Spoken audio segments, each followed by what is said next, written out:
నమస్కారం అండి. ఈరోజు వీడియోలో నేను కర్మ బంధనాల నుంచి మనం తెంచుకునేటప్పుడు అది ఏ రకంగా జరుగుతుంది? మన అనుభవాలనేవి ఎలా ఉంటాయి? అంతేకాకుండా దీనికి నరసింహస్వామికి సంబంధం ఏమిటో నేను ఈరోజు వివరిస్తాను.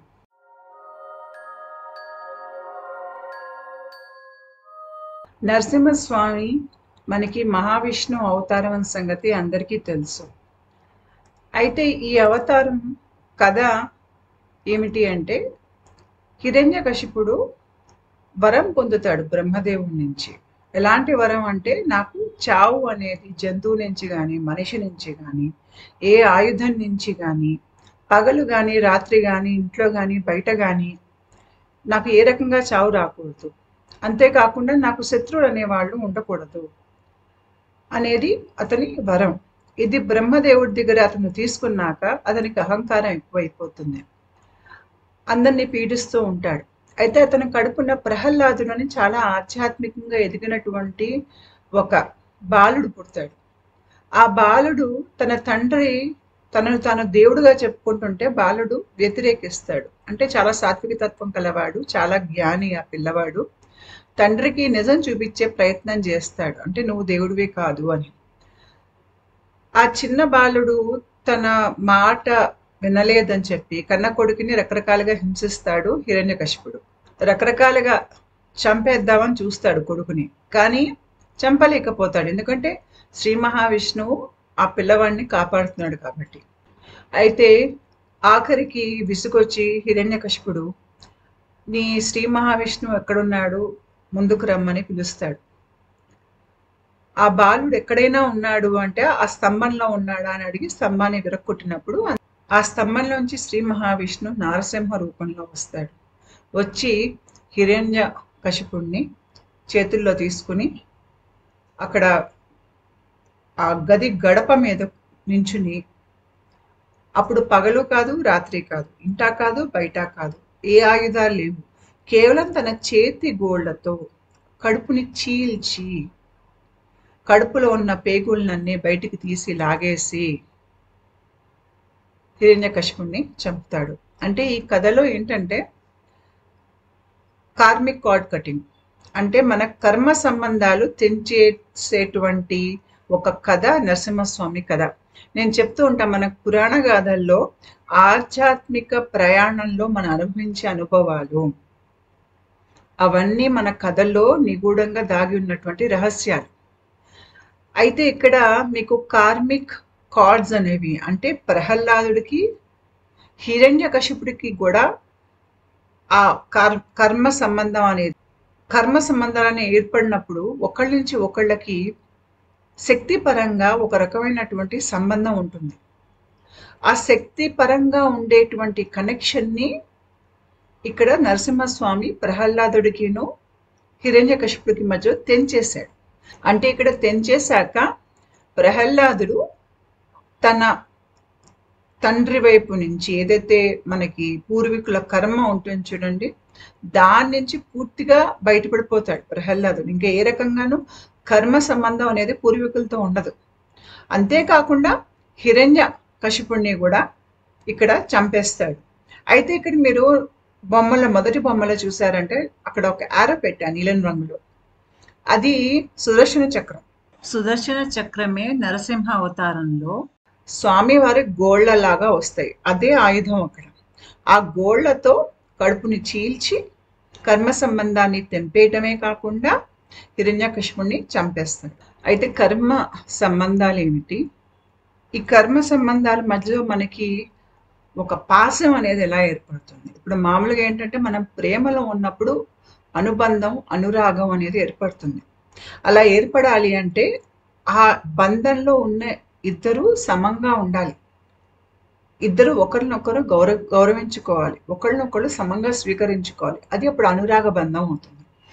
ఎప్పుడైతే ఒక బంధంలో ఎక్కువ తక్కువ వచ్చేసాయనుకోండి, ఒకళ్ళని ఒకళ్ళు పీడించుకోవటం, వాడుకోవటం, అంటే అక్కడ మీరు మనిషి బాగుండాలని కోరుకునే కంటే కూడా ఈ మనిషి నుంచి నాకు ఏం వస్తుంది, ఈ మనిషి వల్ల నాకు లాభం ఏమిటి, అలాంటి సంబంధాలన్నీ మీకు కర్మ సంబంధాలు అవుతాయి. ఆ కర్మ ఇచ్చి పుచ్చుకోవటానికే వాళ్ళ దగ్గరికి వస్తారు. వాళ్ళ ఇద్దరి మధ్యలో ఏర్పడేది పాసం. ఈ పాసంలో మనం కూరుకున్నామంటే ఈ పాసంలోంచి బయట పడే వరకు మనకి జనన మరణ చక్రాల్లో కూరుకుని అలాగే పుడుతూ చస్తూ ఉంటాం.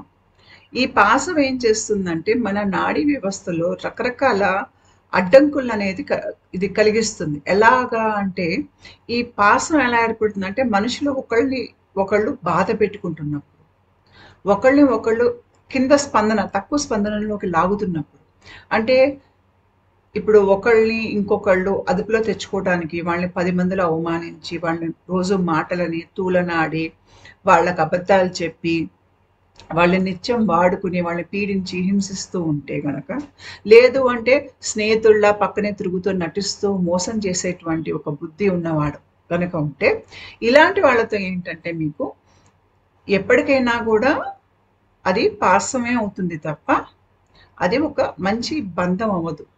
పాసం మిమ్మల్ని దిగువ అహంకారంలో ఉంచేస్తుంది. మీ శరీర స్పందనని పెరగనివ్వదు. ఇలాంటి మనుషులు మీ జీవితంలో ఉన్నంత కాలం మీ శరీర స్పందన అనేది పెరగదు. అయితే ఈ పాసం అనేది చాలా బలంగా ఏర్పడుతుంది. ఎంత దుఃఖం ఎంత బాధ ఉంటే అంత బలంగా ఈ పాసం ఏర్పడుతుంది. ఉదాహరణకి ఒకళ్ళనొకళ్ళు నిందించుకుని తిట్టుకుని కొట్టుకున్నారనుకోండి, ఒకళ్ళ మీద ఒకళ్ళకి కక్ష అనేది పెరుగుతుంది. ఆ కక్ష ఏంటి? పాసం అది. ఆ మనిషి కనుక మళ్ళీ కనిపిస్తే ఏదో రకంగా నిందిద్దాం, మళ్ళీ అవమానిద్దాం అని ఒకళ్ళ మీద ఒకళ్ళు పోటీ పడుతూ బ్రతుకుతూ ఉంటారు. ఇలా చేసే కొలది పాసం ఇంకా బలపడుతుంది. ఆ పాసం ఏంటంటే మనిషిని కట్టిపడేస్తుంది, మళ్ళీ దగ్గరికి తీసుకొస్తూ ఉంటుంది. ఈ జన్మ కాకపోతే వచ్చే జన్మకు కూడా. మన ఆధ్యాత్మికంగా ఎదుగుతున్నప్పుడు మన జీవితంలోంచి అన్ని పాసాలు తొలగిపోవాలి, లేదంటే మన స్పందన పెరగదు.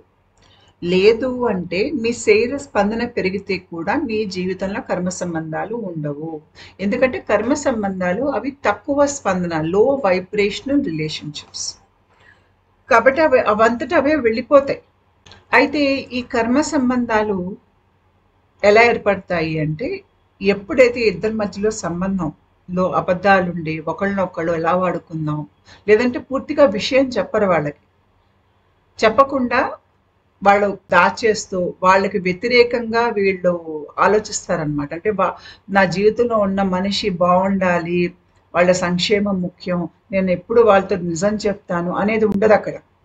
ఎదుటి మనిషికి తెలియకుండా మనిషిని ఎలా వాడుకోవాలి, ఆ మనిషిని ఎలా అదుపులో పెట్టుకోవాలి, ఆ మనిషిని ఎలా దోచుకోవాలి, ఈ మనిషి నాకు ఎలా పనికొస్తాడు, ఇదే ఉంటుంది మీకు కర్మ సంబంధంలో.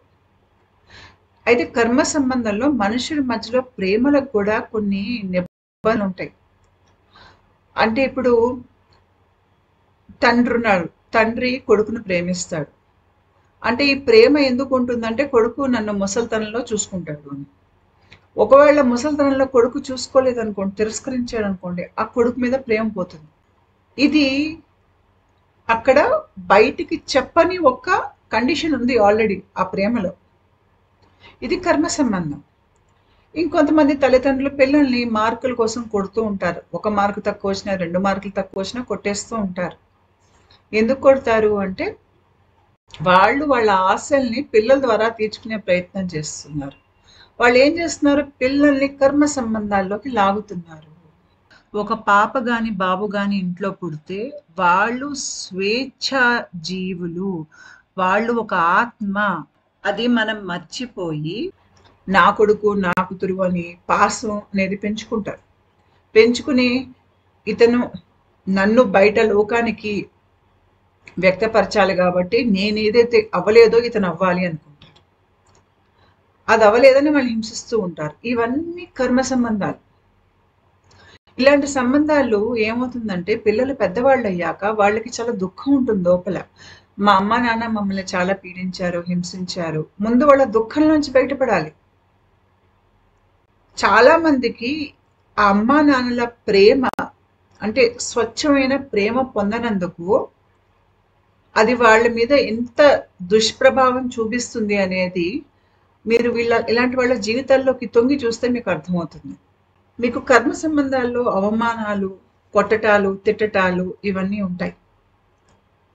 ఎదుటి మనిషి స్వేచ్ఛని మనం హరిస్తాం. వాళ్ళని ఒక స్వేచ్ఛా జీవిగా చూడం అన్నమాట. అక్కడ ఎదుటి మనిషి పట్ల గౌరవం లేదు. ఆ సంబంధంలో ఒకళ్ళు ఎక్కువ, ఒకళ్ళు తక్కువ. ఆ ఎక్కువ తక్కువ ఉండటానికి కూడా ఒక వరస అనేది ఉంటుంది. మీరు చూసారు అంటే కొంతమంది వరసల్ని బాగా గట్టిగా చెప్తారు. నేను నీకు ఇది అవుతాను అని. ఉదాహరణకి నేను నీ మొగుణ్ణి అంటే అర్థం ఏంటి? నేను నీ మొగుణ్ణి కాబట్టి నువ్వు నేను చెప్పినట్టు వినాలి. నేను నీకన్నా ఎక్కువ, నువ్వు నాకన్నా తక్కువ. ఇలాంటి సంబంధం ఉందనుకోండి, అది కర్మ సంబంధమే అవుతుంది. అది ఎప్పటికీ అనురాగ బంధం కాదు. ఎందుకంటే ఇక్కడ నేను మొగుడిని అని తన స్థానాన్ని ఎప్పుడైతే గట్టిగా నొక్కి చెప్తున్నాడో అంటే అక్కడ అధికారం చేసే ప్రయత్నం చేస్తున్నాడు. అంటే భార్య ఒక స్వేచ్ఛని హరించే ప్రయత్నం చేస్తున్నాడు. అలా చేస్తున్నప్పుడు ఏమవుతుందంటే అది కర్మ సంబంధం అయిపోతుంది, పాసం అయిపోతుంది. ఈ కర్మ సంబంధాల్లో ఏంటంటే అక్కడున్న మనుషుల మధ్యలో వాళ్ళ సొంత అపరాధ భావాన్ని, వాళ్ళ అభద్రతా భావాన్ని, వాళ్ళ నమ్మకం లేదు వాళ్ళకి ఎదుటి మనిషి మీద. ఇవన్నీ అక్కడ వస్తాయి అన్నమాట, ఆడతాయి. ఈ లోపల ఉన్నటువంటి ఇష్యూస్ ఏవైతే ఉన్నాయో మనిషిలో, అవన్నీ బయటకు వచ్చి ఆ బంధంలో తాండవం ఆడతాయి.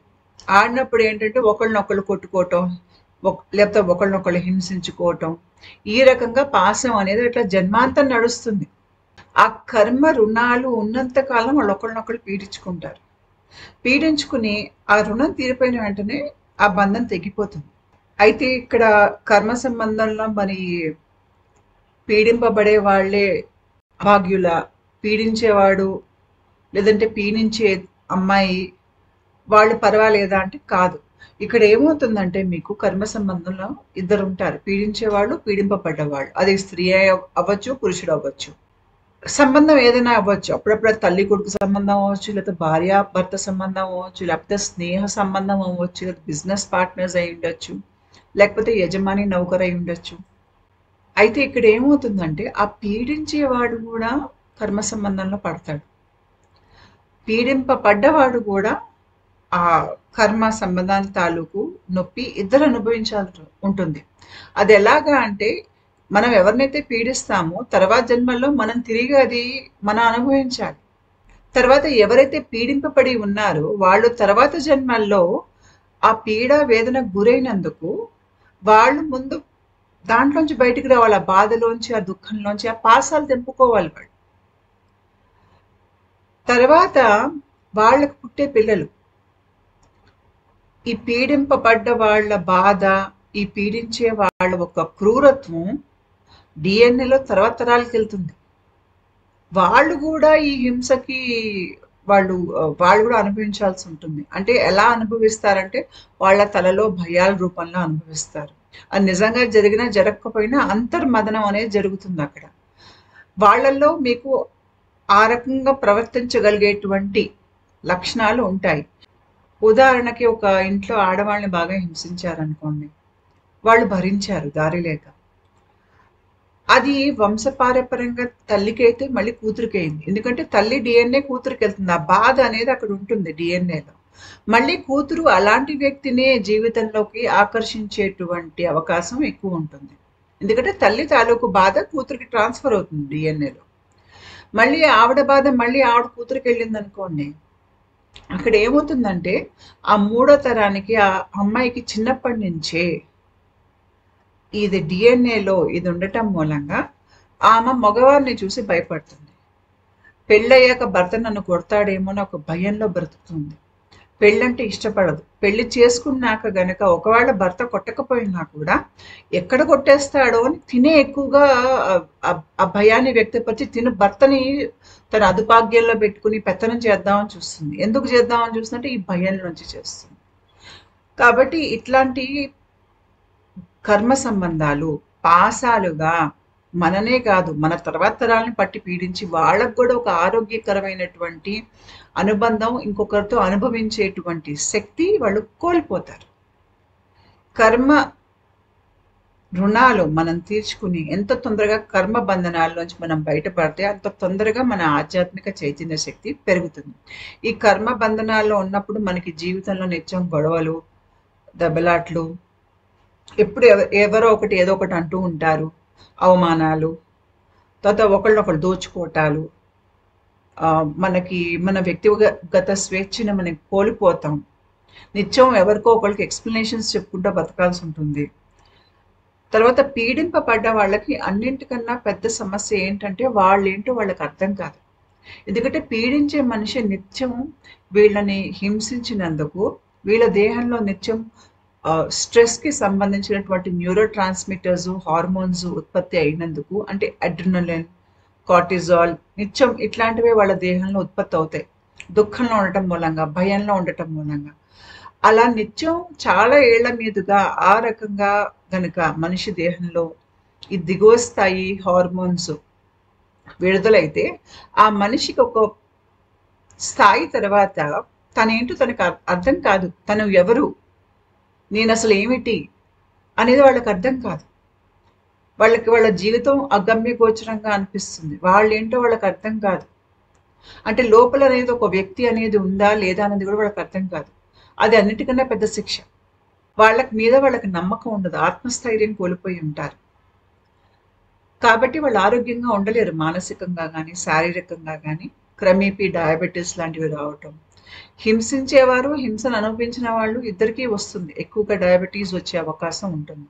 క్రమేపీ ఆరోగ్యం పాడైపోవటం, మానసిక సమస్యలు రావటం, ఇవన్నీ మనకి కర్మ సంబంధాల నుంచి ఉత్పత్తి అవుతాయి.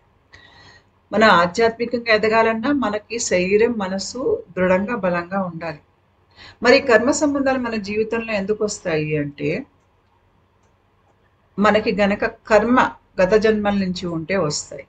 లేదు అంటే మీకు మనిషి నైజం గురించి, భూమి మీద జీవితం అనేది ఏ రకంగా గడుస్తుంది, ఇక్కడ రకరకాల శక్తులు ఏ రకంగా ఒకళ్ళతో ఒకళ్ళు వచ్చి కలిసి ఒక ఈ ఆట, జీవితం అనే ఒక ఆట ఎలా ఆడతారు అనేది మీకు అర్థం అవటానికి, అంటే పాఠాలు అర్థం అవటానికి కూడా మీకు ఈ కర్మ సంబంధాలు అవసరం అవుతాయి. అంటే ముఖ్యంగా గనక మీకు ఇలాంటి పాఠాలు గతంలో లేకపోతే, ఈ పాఠాలు నేర్చుకోవాల్సిన అవసరం మీకు ఉంటే మీ జీవితంలోకి చాలా కర్మ సంబంధాలు అనేవి వస్తాయి. అంతేకాకుండా మనకి ఆధ్యాత్మిక జాగృతి జరుగుతున్నప్పుడు ఏమవుతుందంటే, మన శరీరం ఒక ఎలక్ట్రోమాగ్నెటిక్ ఫీల్డ్ కాస్త ఇచ్చుకుంటుంది, తెరుచుకుంటుంది. తెరుచుకున్నప్పుడు ఏమవుతుందంటే, మన శరీర స్పందన పెరుగుతోంది అంటే మన కర్మ తొందరగా తీర్చుకోవాలి ఈ జీవితకాలంలో. అప్పుడు ఎన్నో జన్మల మీదుగా ఎవరినైతే మీరు ఎదుర్కోవాలో ఈ కర్మ తీర్చుకోవటానికి, వాళ్ళంతా రకరకాల రూపాల్లో ఒక జన్మలోనే వచ్చేస్తారు మీకు. చాలా తక్కువ సమయంలో ఇలాంటి వాళ్ళని చాలా మంది మీ జీవితంలోకి వచ్చేసి మిమ్మల్ని ఇబ్బంది పెట్టి, ఇలా ఇబ్బందుల్లోంచి మీరు పడి మీరు ఆ పాఠాలు నేర్చుకుని ఎదుగుతారనమాట. ఎదగంగానే అందరూ మాయమైపోతారు మళ్ళీ, అదేదో మ్యాజిక్ లాగా.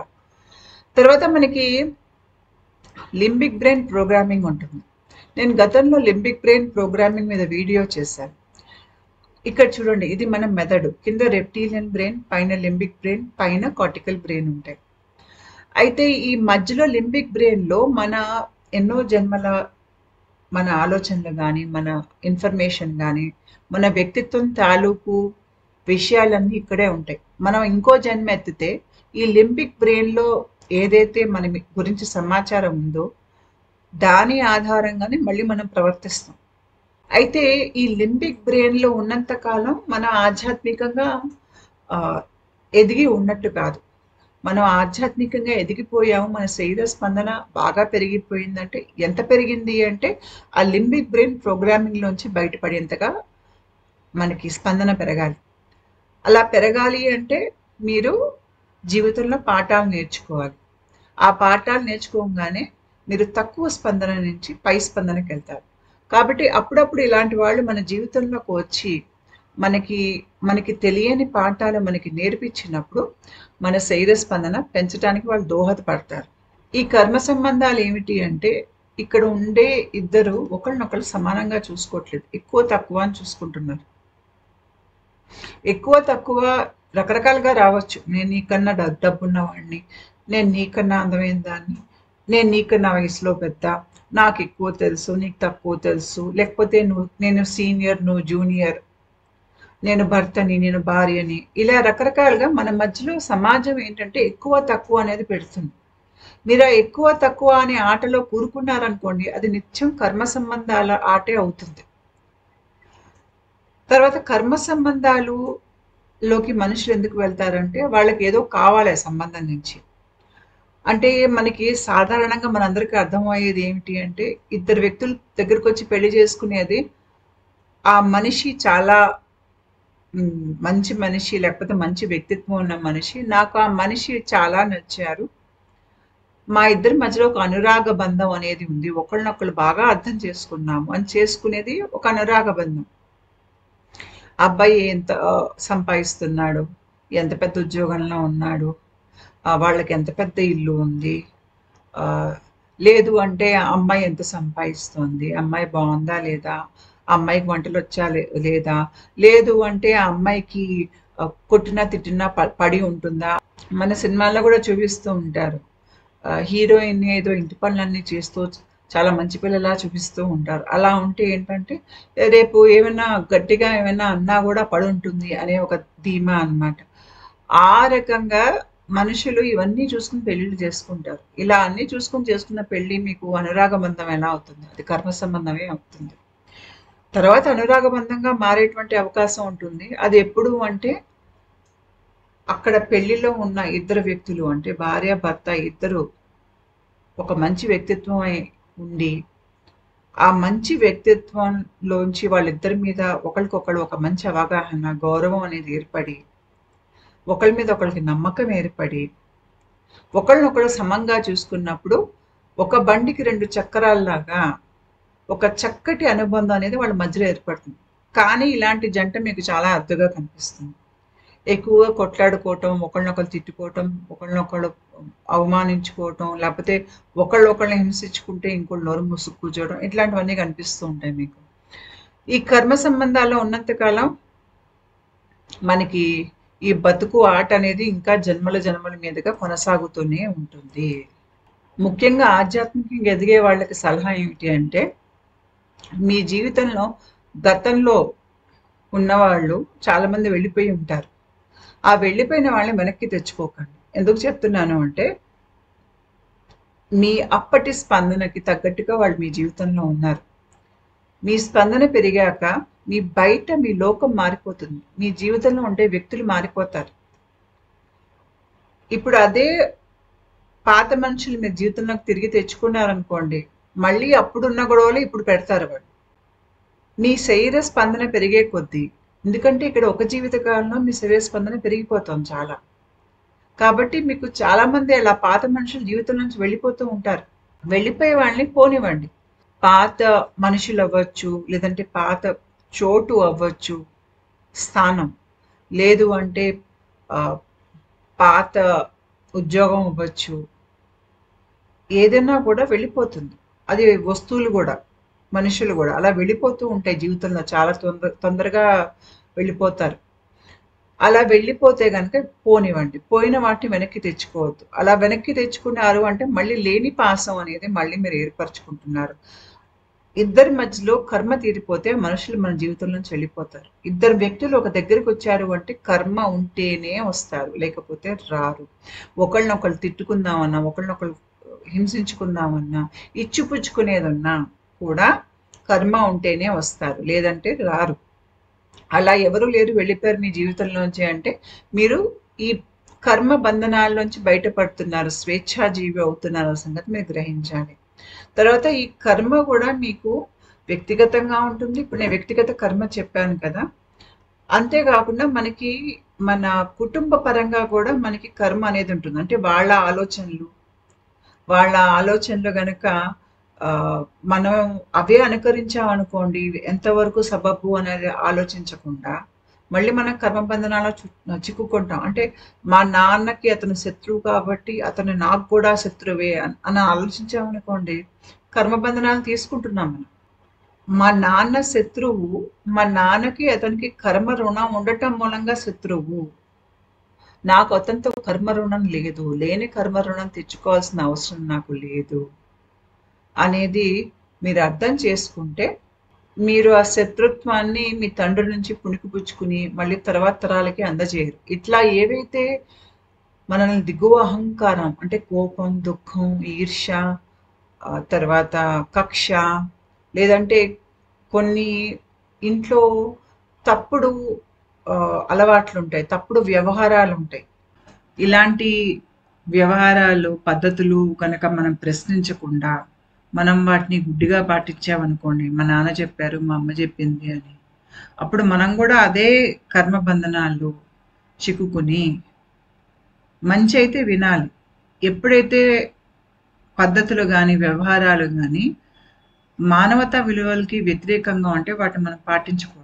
పాటించాము అంటే మన కర్మ బంధనాల్లో చిక్కుకుంటాం. ఎప్పుడు వాటిని ప్రశ్నించి మనం వాటిని వదిలేసినప్పుడు మన డిఎన్ఏ శుభ్రం చేస్తున్నాం మనం. తర్వాత తరాలకి ఈ దుర్వ్యవహారాన్ని మనం అందజేయట్లేదు. ఒక రకంగా మీరు మంచి చేస్తున్నారు. మీ ఇంట్లో వాళ్ళకి, తర్వాత తరం వాళ్ళకి ఆ కర్మని మీరు అక్కడికి పంపించట్లేదు. ఇక్కడే ఆపేస్తున్నారు. అంతేకాకుండా సామాజిక స్థాయిలో కూడా కర్మ అనేది ఏర్పడుతుంది. అది ఎలా అంటే సమిష్టి స్థాయిలో మనుషులు ఎలా ఆలోచిస్తారు అనే దాన్ని బట్టి ఆ సమాజంలో ఒక వర్గం వాళ్ళకి అన్యాయం లాంటి జరగటం, వాళ్ళకి దుఃఖం, బాధ అనేది కలగటం, ఆ బాధ, దుఃఖం సమిష్టి స్థాయిలో అనుభవిస్తారు. దాన్ని మనం తీసేయకుండా, ప్రశ్నించకుండా అలాగే తర్వాత తరాలకు అందజేసాం అనుకోండి, అదే మళ్ళీ కర్మ బంధనాలు అనేవి మీకు సమిష్టి స్థాయిలో కూడా ఆ శక్తి మనుషుల్ని దిగువ స్పందనలోనే ఉంచేస్తుంది.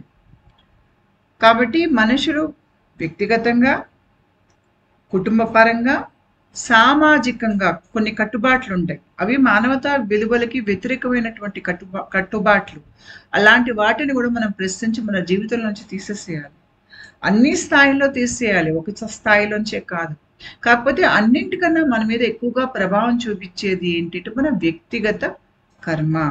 నేను ఈ వీడియో మొదట్లో చెప్పాను, కర్మ సంబంధాలు ఎలాంటి సంబంధాలు అంటే ఆ సంబంధంలో ఉన్నప్పుడు మన గురించి బాగా అనిపించదు.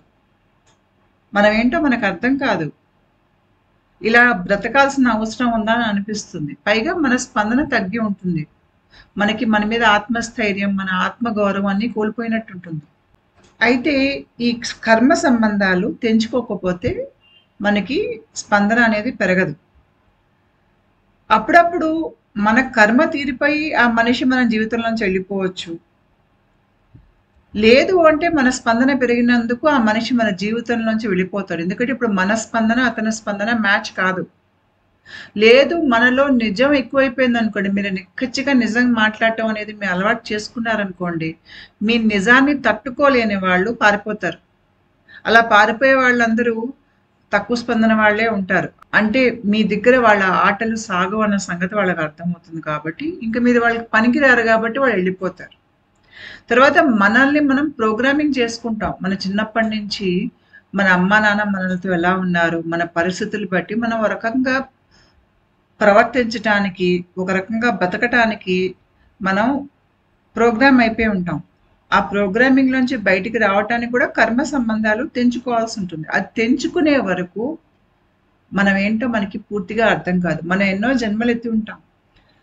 ఆ జన్మల మీదుగా మనకు వ్యక్తిత్వం అనేది ఏర్పడి ఉంటుంది. వ్యక్తిత్వం అనేది అందరిలో పూర్తిగా ఏర్పడి ఉండదు. దానికి చాలా జన్మల అనుభవం కావాలి. ఆ వ్యక్తిత్వం ఏర్పడిపోయాక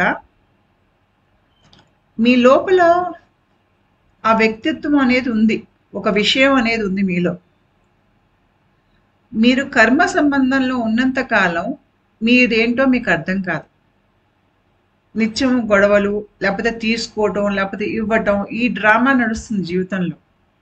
ఈ కర్మ సంబంధాలు దుఃఖం రూపంలో, ఈర్ష్య రూపంలో, లేదంటే కోపం రూపంలో, గందరగోళం, కన్ఫ్యూజన్ ఉంటుంది మనసులో, భయం, ఇలా రకరకాలుగా మీ ఒంట్లో నాడుల్లో అడ్డంకులు అనేవి సృష్టించి ఒంట్లో ఉండేటువంటి అవయవాలు వాటి పూర్తి సామర్థ్యంతో పనిచేయనివ్వకుండా అడ్డుపడుతూ ఉంటాయి. దాని మూలంగా ఆరోగ్య సమస్యలు కూడా వస్తాయి. మనకి కర్మ సంబంధాల్లోంచి తెంచుకుని బయటపడే వరకు మనం ఏంటో మనకి పూర్తి అవగాహన అనేది ఉండదు. అంతేకాకుండా మనం ఎందుకు పుట్టాము, మనకి జీవితానికి ఒక సార్థకత, మనం చేయాల్సింది ఏమైనా ఉందా, ఇవన్నీ మనకు అప్పుడే అర్థమవుతాయి. ఎందుకంటే అప్పుడు మనం క్రమేపీ మనం స్వతంత్రం అయిపోతున్నాం. కర్మ సంబంధం నుంచి బయటకు వచ్చాక మీ ఇచ్ఛాశక్తి, మీ క్రియాశక్తి, మీ జ్ఞానశక్తి అంతా మీ అదుపులోకి వస్తాయి. మీలో ఎంత శక్తి ఉందో మీకు అప్పుడు అర్థమవుతుంది. దీంట్లోంచి బయటకు వచ్చే వరకు మనకి బ్రహ్మజ్ఞానం అనేది ఉండదు. ఇది మణిపుర చక్రం. ఇక్కడ మొదటి పిక్చర్లో కనిపించేది మణిపుర చక్రం అనేది మీకు కడుపు చక్ర. అయితే చాలామంది కర్మ సంబంధాలు అంటే కడుపు చక్రతోనే సంబంధం ఉంటుంది, కాకపోతే ఈ మణిపుర చక్రంతో ఉండదు. మణిపుర చక్రం దిగువన మనకి బొడ్డు ఉంటుంది, నాభి భాగం ఉంటుంది. ఆ నాభి అక్కడి నుంచే మీకు పాసం అనేది ఏర్పడతాయి. కర్మ సంబంధాల పాసం మీకు నాభి స్థానం నుంచి ఏర్పడుతుంది. ఆ నాభి స్థానంలో మిమ్మల్ని పీడించేవాడు కానీ, లేకపోతే మీరెవరినన్నా పీడించాలి అనుకున్నా ఆ మనిషికి మీకు పాసం ఇక్కడి నుంచే అవుతుంది.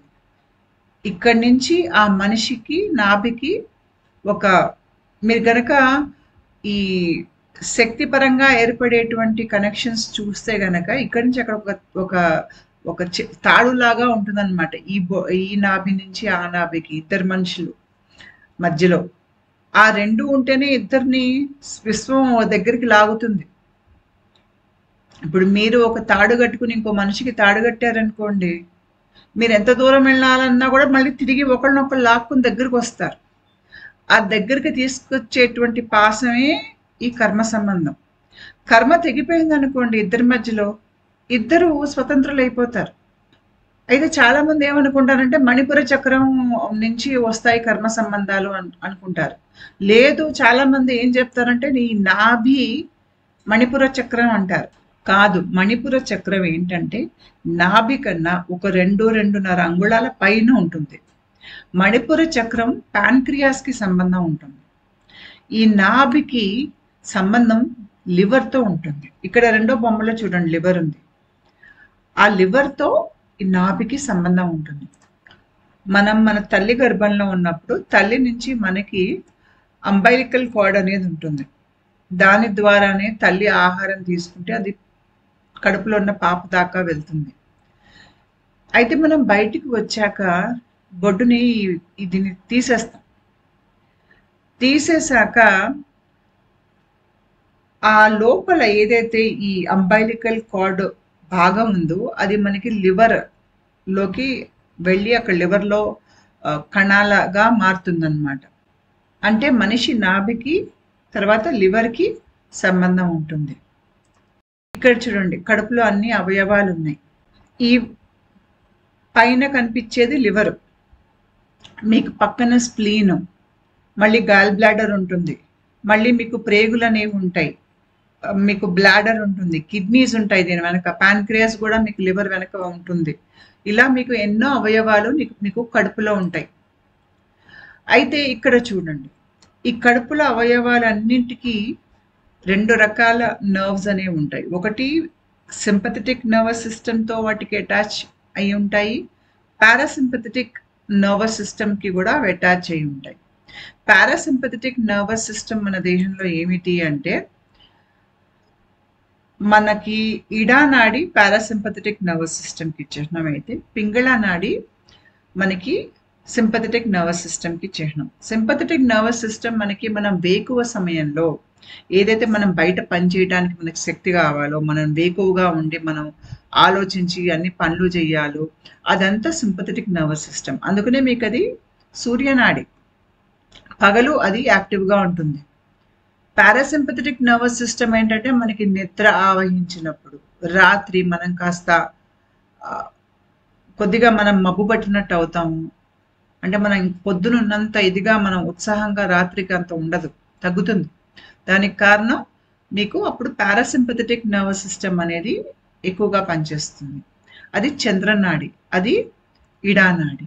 అయితే ఇక్కడ మీకు అవయవాలన్నింటికి 2 రకాల నర్వ్స్ ఉంటాయి. అంటే చంద్రనాడికి సంబంధించి సూర్యనాడికి సంబంధించినటువంటి నర్వస్ కనెక్షన్స్ మన కడుపులో ఉన్నటువంటి అన్ని అవయవాలకి ఉంటాయి. అంతేకాకుండా ఈ రెండో బొమ్మ చూడండి, ఇది వేగస్ నర్వ్. ఈ వేగస్ నర్వ్ పారాసింపథెటిక్ నర్వ్. ఇది మీకు ఇక్కడ బొమ్మలో చూపించినట్టుగా కింద కడుపు కింద భాగం నుంచి ఇక్కడ పైన ఎడం చెవి వరకు వచ్చి కాస్త తల ఈ ముందు భాగం వరకు వస్తుంది. ఇది కూడా మీకు చాలా ముఖ్యమైనటువంటి పారాసింపథెటిక్ నర్వ్. మనం ఆధ్యాత్మికంగా ఎదుగుతున్నప్పుడు మనకి స్వస్థత అనేది, మానసిక స్వస్థత, మన గతంలో జరిగిన విషయాల నుంచి బయటపడిపోతున్నప్పుడు అప్పుడు అంతా కూడా మీకు వేగస్ నర్వ్ అనేది బాగా మీ శరీరంలో ఉన్నటువంటి సమాచారాన్ని కిందకి పైకి, అవయవాల నుంచి పైన మెదడుకి, మెదడు నుంచి కింద అవయవాలకి తీసుకొచ్చి అది మీకు స్వస్థత మీకు కలిగేటట్టుగా అది పనిచేస్తుంది. ఇక్కడ మొదటి బొమ్మ చూడండి, అది ప్యాన్క్రియాస్. ప్యాన్క్రియాస్కి మీ మణిపుర చక్రంతో సంబంధం ఉంటుంది. లివర్కి మీ నాభితో సంబంధం ఉంటుంది. కర్మ సంబంధాలు, ఆ పాశం అనేది మీకు నాభి దగ్గరే ఏర్పడుతుంది.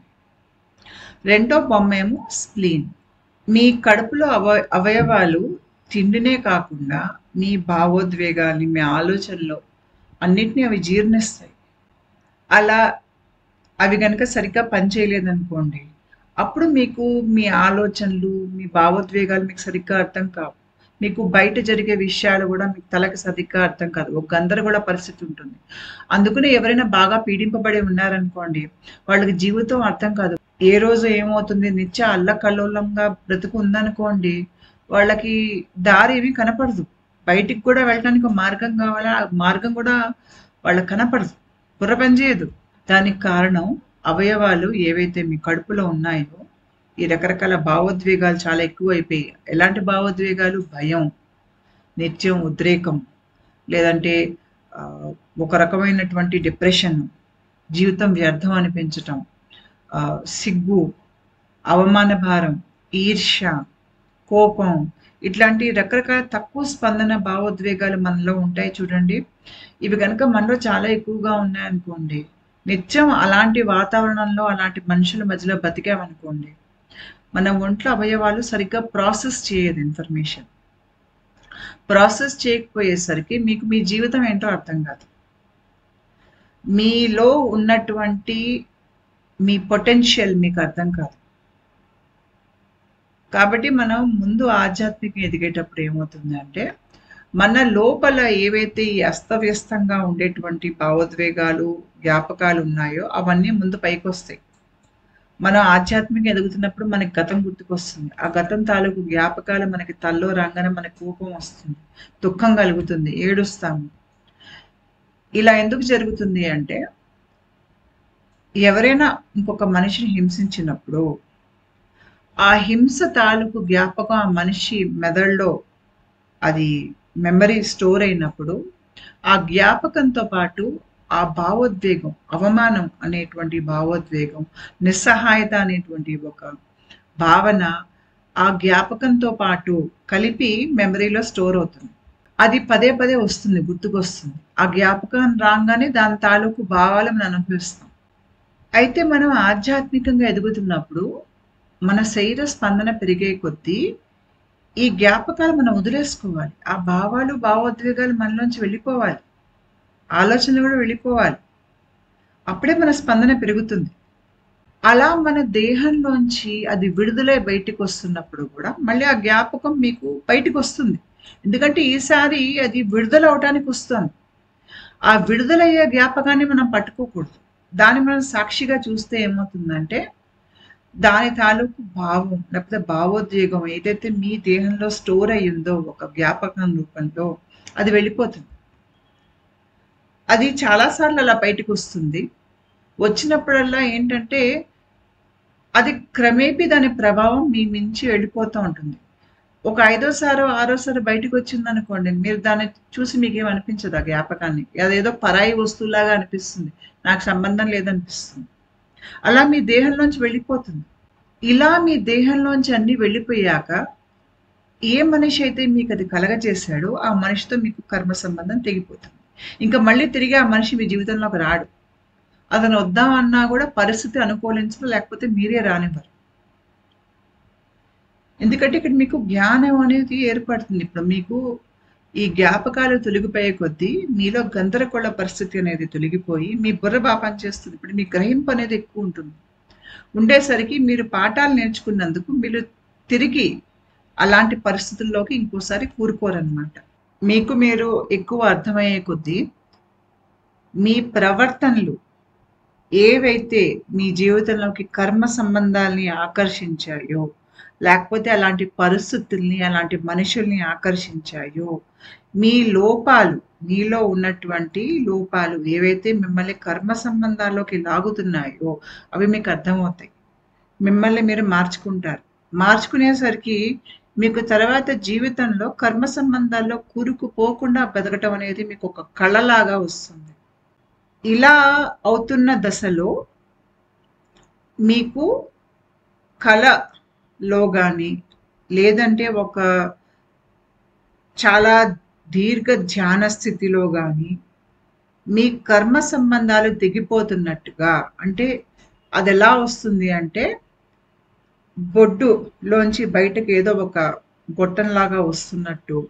అంటే ఇందాక మీరు చంటి పిల్లాడికి చూసారు చూడండి, అంబైలికల్ కార్డ్ అలాగా మీ బొడ్డులోంచి ఏదో బయటకు వస్తున్నట్టు ఒక కార్డు, దాన్ని ఏదో కోసేస్తున్నట్టు కల వస్తుంది.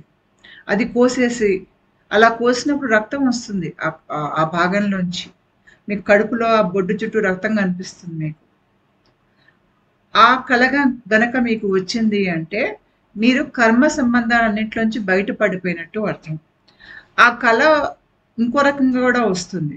కొంతమందికి కత్తెర కనిపిస్తుంది. అంటే ఏదైతే బొడ్డును కోసేటువంటి ఆయుధం ఉందో అది కనిపిస్తుంది. ఆ బొడ్డు కోసేసాక చాలా తేలిగ్గా గాల్లో తేలుతున్నట్టుగా అనిపిస్తుంది. ఏదో ఒక స్వతంత్రం అయిపోయినట్టు, ఒక రకమైనటువంటి లోపల రిలీఫ్ లాగా, అంటే చాలా లోతుల్లో. అది మీకు ఆ కళలో అనుభవంలోకి వస్తుంది. మీ శరీర స్పందన పెరిగే కొలది మీ జీవితంలోంచి కర్మ సంబంధాలు అనేవి వెళ్ళిపోతాయి, ఉండవవి. ఎందుకంటే మీ పై స్పందనకి ఈ దిగువ స్పందన కర్మ సంబంధాలకి మ్యాచ్ లేదు. లేకపోయేసరికి వెళ్ళిపోతాయి. ఇప్పుడు మీ జీవితంలో ఉండేవాళ్ళు ఆత్మ సంబంధం ఉన్నవాళ్లే ఉంటారు. అంటే ఇప్పుడు మీ జీవితంలో ఉండేవాళ్ళు మిమ్మల్ని పీడించాలి, మీ దగ్గర లాక్కోవాలి, మిమ్మల్ని ఎలా వాడుకోవాలి, ఎలా హింసించాలి, లేకపోతే ఎలా అదుపులో పెట్టుకుని మిమ్మల్ని ఆడించాలి, పైశాచికత్వం ఉన్న వాళ్ళు ఎవరు ఇంకా మీ జీవితంలో ఉండరు.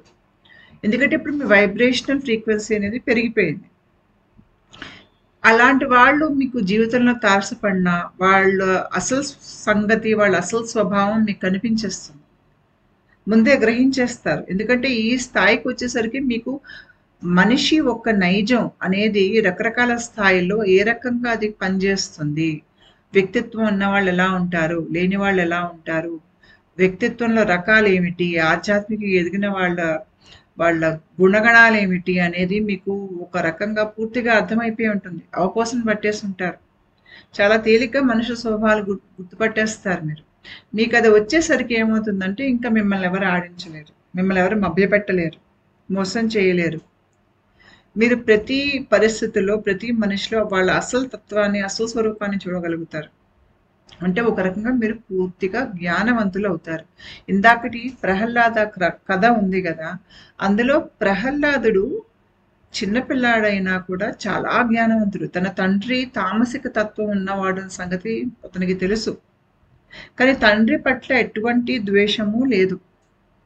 అదే రకంగా ఈ స్థాయికి వచ్చిన మనిషికి మనుషుల మనస్తత్వం పూర్తిగా అర్థం అవటం మూలంగా భూమి మీద మాయ ఎలా మనుషుల్ని ఆడిస్తుంది కర్మ సంబంధాల్లో ఉంచి అనేది మనకు ఇక్కడికి అర్థమయ్యేసరికి మనల్ని ఎంతో బాధ పెట్టిన వాళ్ళని, మనల్ని హింసించిన వాళ్ళని చూస్తే కూడా మనకి ద్వేషం కలగదు.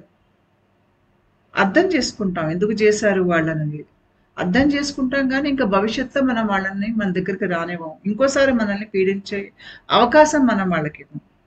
అలా అని వాళ్ళ వెంటబడి వాళ్ళని వేధించి వాళ్ళని అలా కక్ష తీర్చుకోవడం అట్లాంటివి ఇంకా మనకు ఆ కోరిక కూడా ఉండదు. ఇప్పుడు మీరు రామాయణం చూస్తే రావణాసురుడు రాముడు భార్యని సీతాదేవిని ఎత్తుకెళ్ళిపోయాడు. న్యాయంగా అయితే అలా ఎత్తుకెళ్ళినందుకు ఏ మగవాడికైనా కూడా రావణాసుడు స్థానంలో ఉన్నవాడి మీద చాలా కోపం వస్తుంది, కక్ష అనేది ఉంటుంది. నా పెళ్ళాన్ని ఎత్తుకెళ్ళిపోయాడు అని చెప్పి. మీరు రామాయణం మొత్తం చదివారు అంటే రాముడు ఎక్కడ రావణాసుడిని అగౌరవపరిచినట్టుగా కానీ అతని మీద కక్ష సాధింపు చేసినట్టుగా కానీ మీకు ఎక్కడా కనపడదు. రాముడు ఆత్మస్థైర్యంతో తన భార్యని తన బాధ్యతగా వెనక్కి తెచ్చుకున్నాడు. అంతే తప్ప రావణాసుడిని యుద్ధ భూమిలో ఓడించింది, చంపింది చెడుని నాశనం చేయడానికే తప్ప కక్షతో చేయలేదు. అది జ్ఞానవంతుడి లక్షణం. అంత జ్ఞానం మనిషిలో ఉండాలి అంటే అతని ఒంట్లో అవయవాలన్నీ ఉన్నాయి చూడండి. ముఖ్యంగా కడుపులో రకరకాల అవయవాలు, లివర్, స్ప్లీన్, ప్రేగులు, ఇవన్నీ సరిగ్గా ఇన్ఫర్మేషన్ ప్రాసెసింగ్ చేయాలి. అలా చేసినప్పుడు ఏంటంటే మీరు ఒక పరిస్థితిలో మంచి చెడు రెండు సరిగ్గా అంచనా వేయగలుగుతారు. మిమ్మల్ని మీరు పెట్టుకోకుండా, ప్రలోభ పడకుండా, మీరు రాగద్వేషాలకి ముందు వెనక్కి ఊగిసలాడకుండా మీరు సరైన నిర్ణయం తీసుకుని ఆ బయట పరిస్థితిలో నిజాన్ని చూడగలుగుతారు. కర్మలో కూరుకుపోకుండా మీకు ఎలా ప్రవర్తించాలో తెలుస్తుంది. ఆ తెలివి మీకు మీ కడుపులో అవయవాలన్నీ సరిగ్గా పనిచేసినప్పుడు తెలుస్తుంది. అది సరిగ్గా పనిచేయాలి అంటే మీకు కర్మ బంధనాలు అనేవి మీ జీవితం నుంచి వెళ్ళిపోవాలి.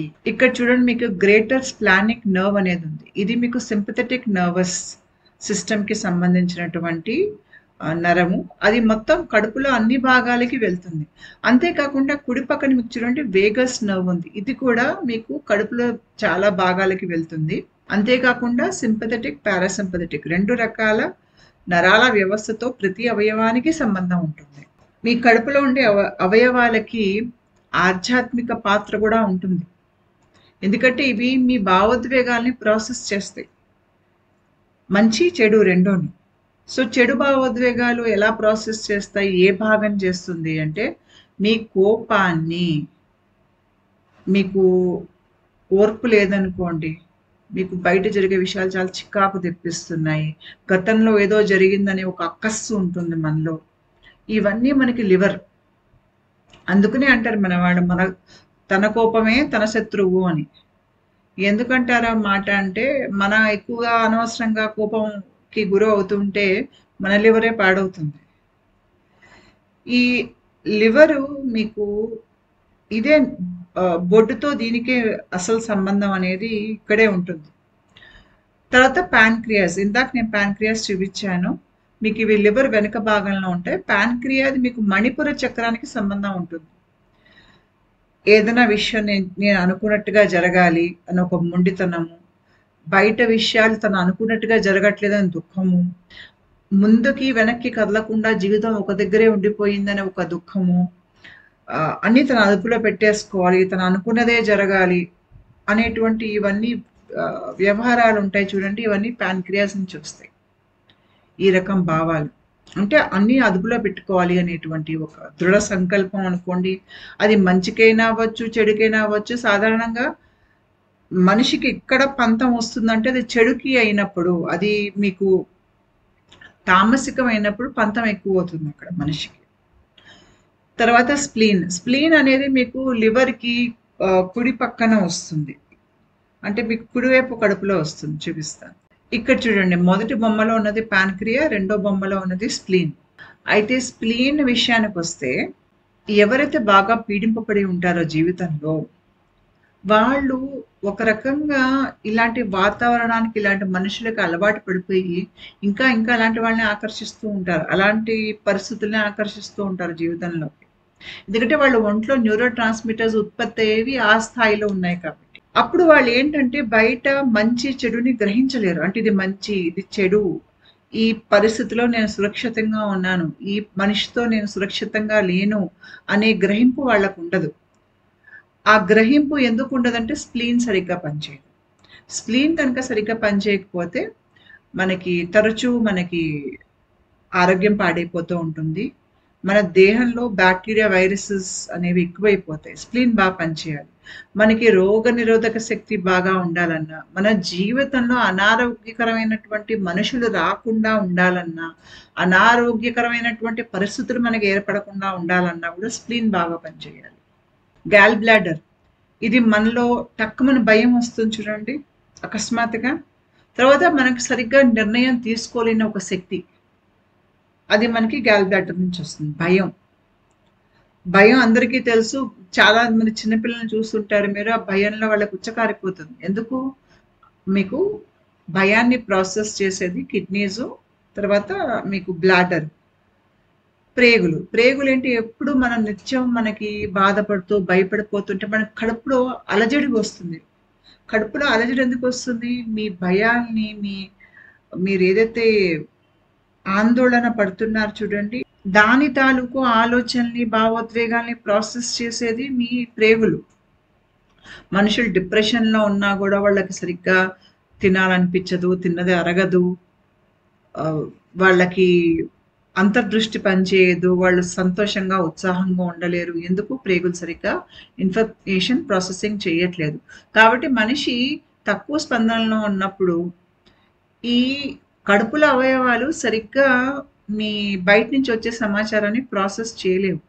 చేయలేకపోయేసరికి మీరు ఏంటంటే బయట ఉన్న దాంట్లో నిజాన్ని చూడలేరు. జ్ఞానం అనే ఒక చక్షువతో మీరు లోకాన్ని చూడట్లేదు. బాధలోంచో, దుఃఖంలోంచో, కోపంలోంచో, కక్షలోంచో చూస్తున్నారు.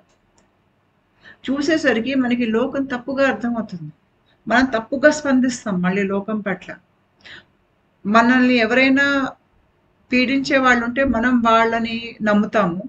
ఎవరైతే మంచి వాళ్ళు అయితే ఉన్నారో వాళ్ళని మనం చెడ్డవాళ్ళుగా అనుకుంటాం. ఈ అపార్థాలు అన్నీ రావడానికి కారణం ఏంటంటే ఇవన్నీ సరిగ్గా పనిచేయకపోవటం. సరిగ్గా ఇన్ఫర్మేషన్ ప్రాసెసింగ్ చేయకపోవటం.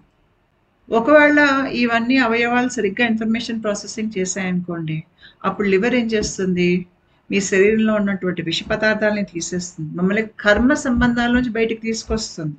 మీలో ఓర్పుని పెంచుతుంది. కోపాన్ని అణిచి చక్కగా దాన్ని అదుపులో పెడుతుంది. ఎక్కువగా మన కోపంలోకి ఇటు అటు ఊగిసలాడడం అన్నమాట. తర్వాత ప్యాంక్రియాసు మనలో ఆత్మస్థైర్యాన్ని నింపుతాయి. అంటే మనకి ఇప్పుడు లోకం బయట బాగా అర్థమవుతుంది. మనమేంటో మనకు అర్థమవుతుంది. దాంతో మనకి నమ్మకం అనేది ఏర్పడుతుంది. అన్నీ మనం అనుకున్నట్టుగా జరగాలి అన్న ఆలోచన మనకి పోతుంది. మనం ఏమనుకుంటాం ఈ స్థాయిలో అంటే బయట లోకం ఎలా ఉన్నా పర్వాలేదు, నేను మారుతాను. బయట లోకాన్ని వాడుకుని నాలో ఉన్న దోషాన్ని నేను సవరించుకుంటాను అనేటువంటి ఆలోచన ఎప్పుడు వస్తుంది మనిషికంటే ప్యాన్క్రియాస్ బాగా పనిచేస్తున్నాం. తర్వాత సత్తా చేతికి వచ్చినా కూడా దుర్వినియోగం చేయరు వీళ్ళు. ఇంకా జ్ఞానవంతులు అయి ఉంటారు. ప్యాన్క్రియాస్ సరిగ్గా ఇన్ఫర్మేషన్ ప్రాసెసింగ్ చేస్తున్నాయి. స్ప్లీన్, బయట మీరు మంచి చెడుని గ్రహించగలుగుతారు. అంటే శత్రువు స్నేహితుడిలాగా ముసుగేసుకుని వచ్చి మీ ముందు నవ్వుతో నించున్నా మీరు గుర్తుపట్టేస్తారు. ఇతను స్నేహితుడు కాదు, నవ్వుతున్నాడు కానీ శత్రువే అనే సంగతి మీరు టక్కని గుర్తుపట్టేస్తారు. అంటే మీరు ఎలాంటి పరిస్థితుల్లో, ఎలాంటి మనుషుల మధ్యలో మీరు సురక్షితంగా ఉన్నారు, ఎలాంటి వాళ్ళు మీకు కీడు తలపెట్టగలుగుతారు. అంటే మీ ముందు మంచి వాళ్ళగా ప్రవర్తిస్తూ కూడా కీడు తలపెట్టే వాళ్ళు ఉంటారు చూడండి. మీరు పరిస్థితుల్ని, మనుషుల్ని అందరినీ మీరు గ్రహించగలుగుతారు. మీకు ఆ శక్తి వస్తుంది. స్ప్లీన్ బాగా పనిచేస్తుంది. దాని మూలంగా మీకు ఆరోగ్యం బాగా బలంగా ఉంటుంది. మీకు ఒంట్లో బ్యాక్టీరియా, వైరసెస్ ఏవి మీ దేహం మీద దాడి చేయలేవు. స్ప్లీన్ బాగా పనిచేస్తుంది అక్కడ. మీరు చాలా ఆరోగ్యంగా ఉంటారు. గ్యాల్ బ్లాడర్ సరిగ్గా నిర్ణయం తీసుకునేగలిగేటువంటి శక్తి మీకు ఇక్కడి నుంచి వస్తుంది. ఎందుకంటే ఇప్పుడు మీరేంటో మీకు తెలుసు. మీరు బయట పరిస్థితిని సరిగ్గా అంచనా వేయగలుగుతున్నారు. దాని మూలంగా మీ నిర్ణయాలు ఎప్పుడూ జ్ఞానపరంగానే ఉంటాయి. అవి అహంకారం నుంచి వచ్చినటువంటి నిర్ణయాలు కాదు. అంతేకాకుండా మీ నిర్ణయాలు మీకు జీవితానికి ఒక దిశ అనేది ఇస్తాయి. తర్వాత ఏది పట్టుకోవాలి, ఏది వదిలేయాలి అనేది కూడా మీకు ఇక్కడ ఆ జ్ఞానం ఉంటుంది. అంటే ఎవరు మిమ్మల్ని వాళ్ళ అజ్ఞానం వలన వాళ్ళకి అంతా వాళ్ళ ఆత్మ పరిణతి చెందలేదు కాబట్టి ఏదో మిమ్మల్ని పీడించాలని కొంతమంది మిమ్మల్ని ఏడిపించి ఉండొచ్చు గతంలో. మీకు ఆ సంగతి ఇప్పుడు అర్థమవుతోంది. మీరు జ్ఞానంలోకి వచ్చేసరికి మీకు ఆ మనిషి మీద మీకు కక్ష లేదు. మీరు ఆ అనుభవంలో పాఠాలు నేర్చుకుని ఆ అనుభవాన్ని వదిలేయగలుగుతున్నారు. అంటే ఒక రకంగా మీకు ఇంకా అనుభవం మీద మీకు ఇది నా అనుభవం అనే ఒక పాసం అక్కడ లేదు. వదిలేస్తున్నారు. అంటే దాంట్లో సారాన్ని తీసుకుని మీరు ఆ పరిస్థితిని కానీ, గతంలో మనుషుల్ని కానీ, జ్ఞాపకాల్ని కానీ తేలిగ్గా వదిలేయగలుగుతున్నారు మీరు. ఆ వదిలేసినప్పుడు మీకేం దుఃఖం, బాధ కలగట్లేదు. అలా చేయాలి అంటే మీ గ్యాల్ బ్లాడర్ బాగా పనిచేయాలి.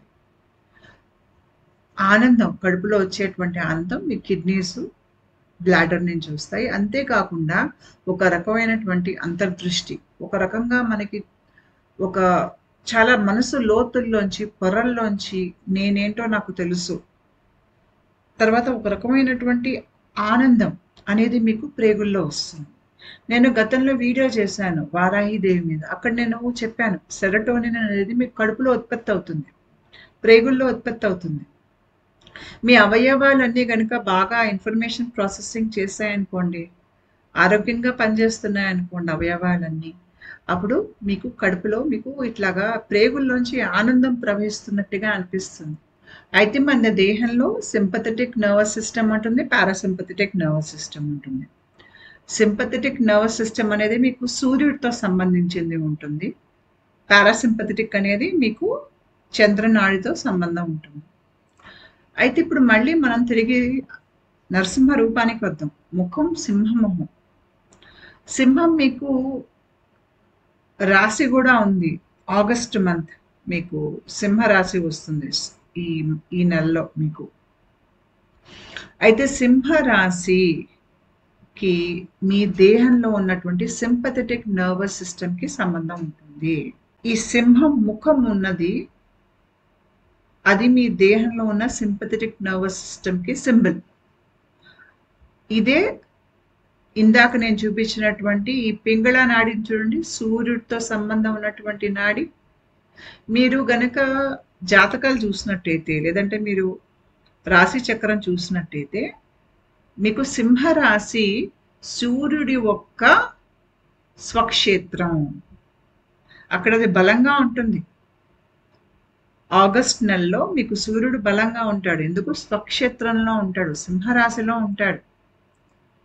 ఈ సింహరాశి మన దేహంలో ఉన్నటువంటి సింపథెటిక్ నర్వస్ సిస్టమ్. మీరు అమ్మవారి దగ్గర చూసారంటే వెనక సింహం ఉంటుంది. ఈ సింహం ఏంటి? మనలో ఉన్నటువంటి సింపథెటిక్ నర్వస్ సిస్టమ్. ఏదైతే మన వేకువ స్థితిలో పనిచేస్తూ మనం వాడేటువంటి నర్వస్ సిస్టమ్ ఏదైతే ఉందో అది. అమ్మవారు మన సింపథెటిక్ నర్వస్ సిస్టమ్ని రైడ్ చేస్తారు. మన యుద్ధాలకు వెళ్ళాలన్నా, పనులు చేయాలన్నా, మనలో ఆ ధైర్యం రావాలన్నా మన సింపథెటిక్ నర్వస్ సిస్టమ్ బాగా పనిచేయాలి. అందుకనే మీకు దేవికి మీకు సింహం అనేది ఆవిడ వాహనం. ఆ శక్తి ఆ రకంగా మన దేహంలో మనకి వ్యక్తం అవుతుందన్నమాట.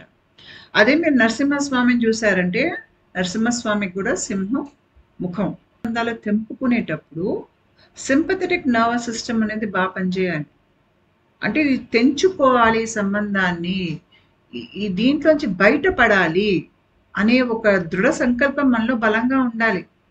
మన చుట్టూ ఉన్న వాళ్ళు మనం పీడిస్తుంటే కూడా మనం కర్మ తీరిపోయినప్పుడు వెళ్ళిపోతారులే అనే అది తెంచుకునేటువంటి ఒక ఉద్దేశం లోపల మనకి లేదనుకోండి, ఇంకా నా జీవితం ఇంతే అని రాజీ పడిపోయి అలా ఉన్నామనుకోండి, మీరు కర్మ సంబంధాల్లోనే కూరుకుపోయి ఉంటారు. మీలో ఆ దృఢ సంకల్పం రావాలి. ఎంత ఏమైనా పరిస్థితులు నేను బయట నాకు అనుకూలంగా లేకపోయినా నేను తిరగబడైనా కర్మ సంబంధాల్లోంచి బయటకు వస్తాను అని ఒక దృఢ సంకల్పం మనలో ఉండాలి. అప్పుడే మనం కర్మ సంబంధాల్లోంచి బయటకు రాగలుగుతాం తేలిగ్గా. కనీసం మీ మొదటి అడుగులు ఆ దిశగా వెళ్ళాలి. ఆ దిశగా మీరు ముందు నిర్ణయం తీసుకున్నప్పుడు మీ శరీర స్పందన పెరుగుతుంది. తర్వాత ఇదే మీకు తేలిక అయిపోతుంది కాస్త ముందుకెళ్ళాక. తర్వాత మీకు సూర్యుడు మీ ఆత్మకారకుడు.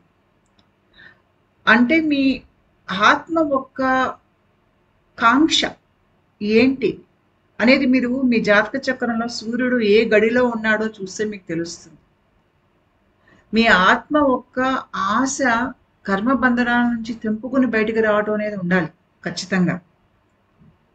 అలా ఉన్నప్పుడు ఏంటంటే మీకు ఇంకా ఈ సృష్టి మీతో సహకరిస్తుంది.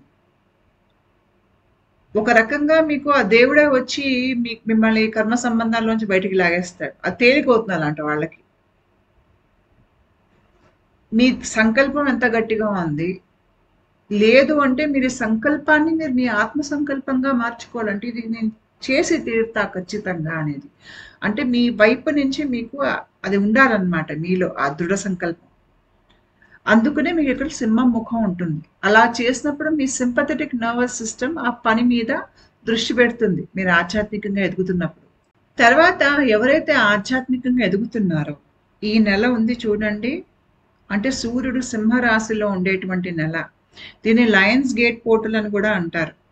ఈ సమయంలో మనకి సింపథెటిక్ నర్వస్ సిస్టమ్ చాలా యాక్టివేట్ అయి ఉంటుంది మన దేహంలో. ఈ దశలో చాలా మందికి, అంటే ఇంచుమించు జూలై ఆగస్టు నెలల్లో చాలా మందికి ఫ్రేనిక్ నర్వ్ అనేది బాగా యాక్టివేట్ అయి ఉంటుంది. ఫ్రేనిక్ నర్వ్ అనేది ఏమిటి అనేది నేను ఒక హయగ్రీవుడు స్వామి మీద, సరస్వతి దేవి మీద నేను ఒక వీడియో చేశాను. దానికి లింక్ కింద డిస్క్రిప్షన్ బాక్స్లో పెడతాను. ఆ వీడియో చూడండి. మీకు అక్కడ సరస్వతి నాడి ఒక గమనం మీకు అక్కడ కనిపిస్తుంది. దాంట్లో నేను ఫ్రేనిక్ నర్వ్ అవన్నీ నేను ఎక్స్ప్లెయిన్ చేశాను. అవన్నీ సింపథెటిక్ నర్వస్ సిస్టమ్స్లోకే వస్తాయి.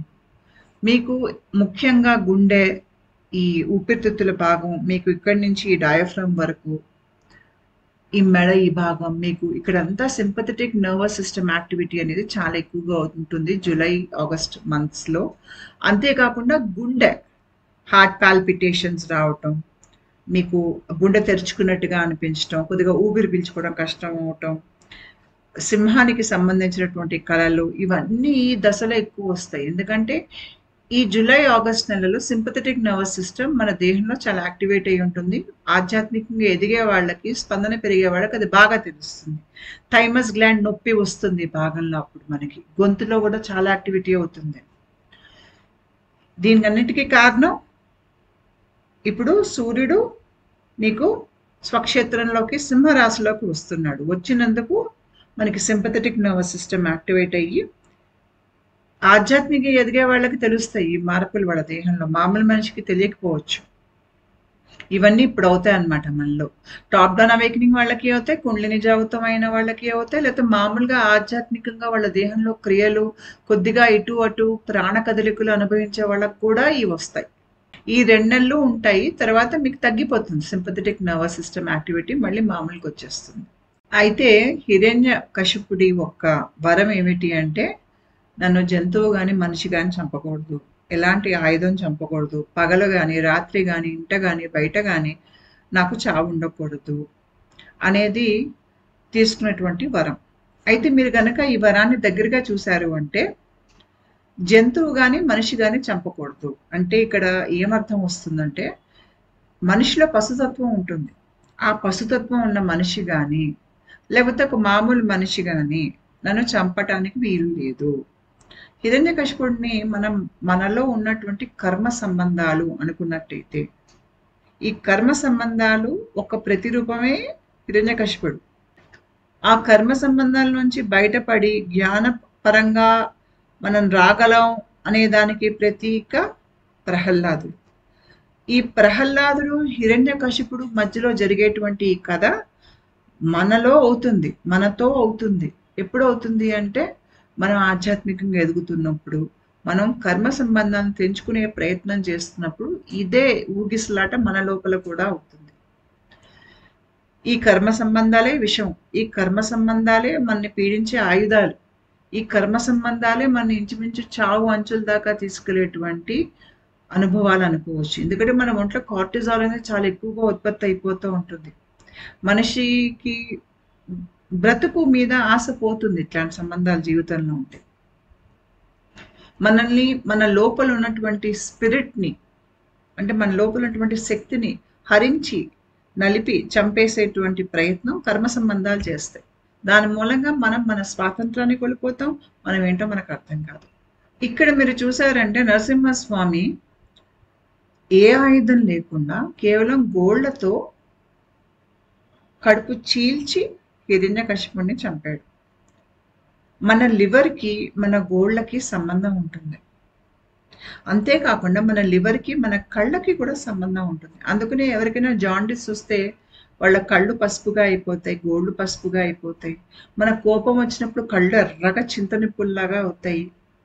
మనకి ఇలాగా ఎవరైనా రక్కేసేయాలనిపిస్తుంది, ఇలాగా చేతిని ఆయుధంలా వాడే ప్రయత్నం చేస్తాం మనం.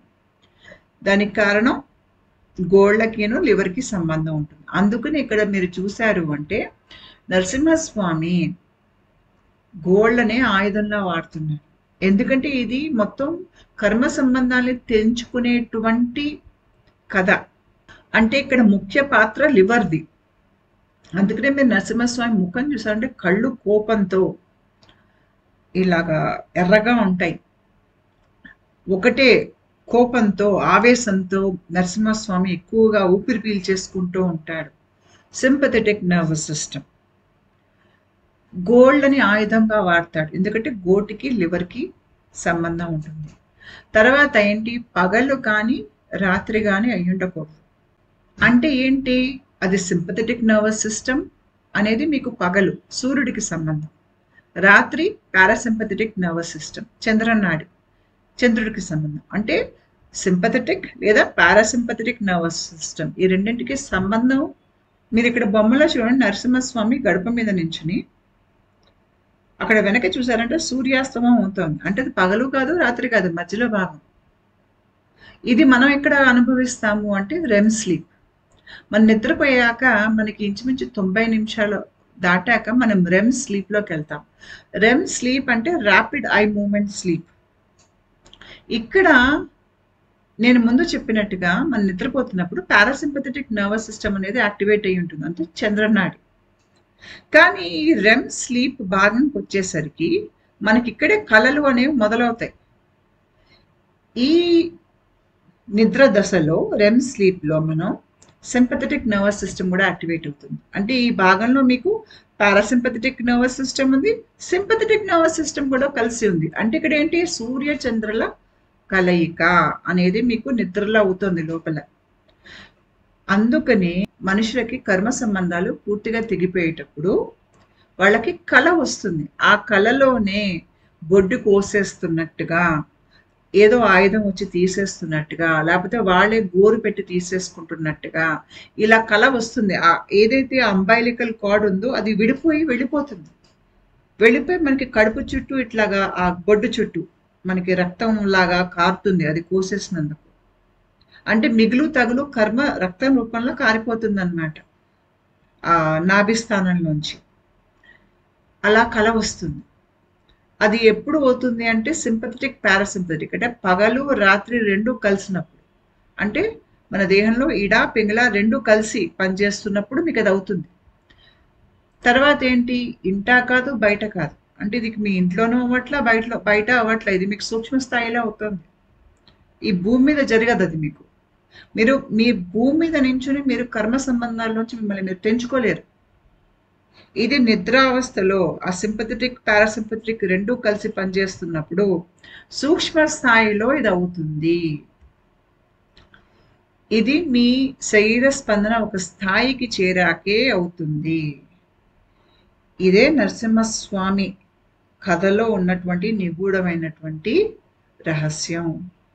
ఈ కళ వచ్చాక ఏమవుతుందంటే మనకి శరీరం తేలిగ్గా అనిపిస్తుంది. చాలా తేలిగ్గా కర్మ సంబంధాలు మిగులు తగులు అట్లా తేలిపోయి మీ జీవితం నుంచి వెళ్ళిపోతారు. వాళ్ళే వెళ్ళిపోతారు, పరిస్థితులు మారిపోతాయి. మీకు పరిస్థితులు కర్మ సంబంధాలని తెంచుకోవడానికి అనుకూలంగా మీ జీవితంలో తయారవుతాయి. ఇంకా తర్వాత మీరు మళ్ళీ కర్మ సంబంధాల్లో ఇరుక్కోరు. దాంట్లోంచి బయటికి రావటం మూలంగా ఏమవుతుందంటే మీ దేహంలో నాడుల్లో ఉండేటువంటి అడ్డంకులన్నీ పోయి మీ దేహంలో చిన్న చిన్న నాళ్ళు కూడా ఉంటాయి, వాటిలోంచి కూడా శక్తి ప్రవాహం చాలా దృఢంగా పైకేసి ప్రవహిస్తుంది మీ దేహంలో. ఒంట్లో ప్రాణ అనేది పెరిగి మీకు బుద్ధి చక్ర బాగా పనిచేస్తుంది. మీరు జ్ఞానవంతులై ఉంటారు. ప్రహ్లాదుడు లాంటి జ్ఞానం మీలోంచి ఉట్టిపడుతుంది. ఇవన్నీ మీకు కర్మ సంబంధాలు తెంచుకున్నాక వచ్చేటువంటి ఫలితాలు. మీరు కర్మ సంబంధాల నుంచి బయటకు వచ్చేసాక మీకు ఈ భూమి మీద మనుషుల మనస్తత్వాలు, వ్యక్తిత్వాలు ఎలా ఉంటాయి, ఎలా పనిచేస్తాయి, ఎలా కర్మలు ఇచ్చిపుచ్చుకుంటారు మనుషులు అనేది మీకు బాగా అర్థమవుతుంది.